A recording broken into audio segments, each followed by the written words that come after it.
As the government reopens and federal employees start getting paid again, we're looking at how the Trump administration is trying to tamp down on federal agencies and their payrolls after jobs and salaries skyrocketed during the Biden administration. Joining us to discuss this is OpenTheBook.com's Deputy Public Policy Editor, Rachel O'Brien. Happy Friday to you.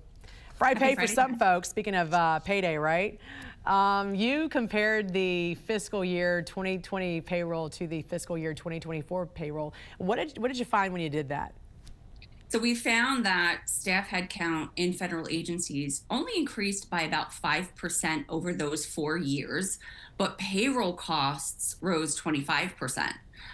So this is all federal agencies plus the Department of Defense and the U.S. Postal Service. So it doesn't include judicial branch employees, Congress and their staff. It doesn't include the 1.3 million active duty military members, just civilian DOD employees. Doesn't include the Office of the Vice President. They refuse to give us their payroll. So in most cases, when we looked at agencies, we saw that even when some of them did decrease their headcount, they still increased their total pay for that agency. For instance, Social Security and Department of Commerce, they both lost, Social Security lost 4% of staff, Commerce lost 8% of staff, but their payroll still increased 11% for Social Security, 13% for Commerce.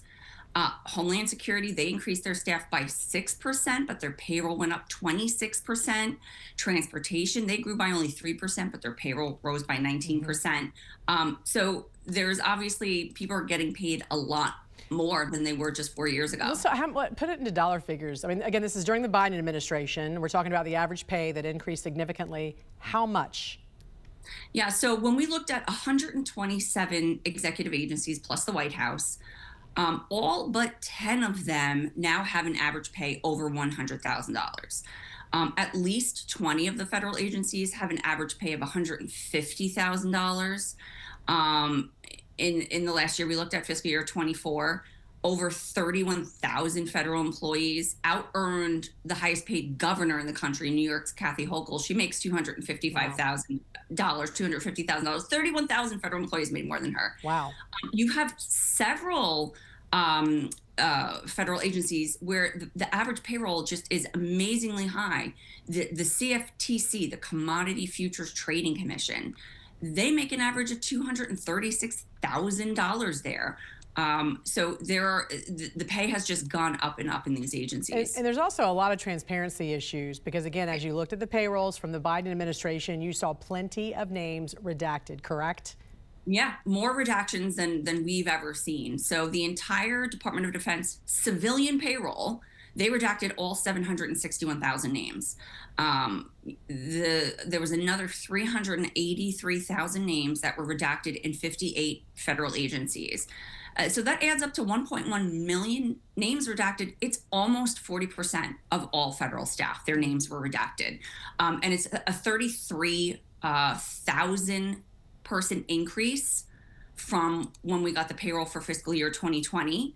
So they're redacting more people than ever. Now, many of these are investigative and law enforcement roles in agencies like Homeland Security, Justice, Treasury, the VA. They account for about 90% of redactions. You can sort of understand if you're law enforcement, especially if you're, ICE, you may be targeted, you don't want to have people's names. There are still dozens of additional agencies that redacted names. Things like the Office of National Drug Control Policy, the Department of Labor, Agriculture, Transportation, HHS, Department of Interior, they all have at least 1,000 names each redacted. And so, as the federal headcount and payroll grow, we're seeing that transparency is actually decreasing when it should really be increasing. All right, a lot more to come on this. Deputy Public Policy Editor for OpenTheBooks.com, Rachel O'Brien. Have a great weekend. Thanks for joining us. You too. Thanks for having me, Jen.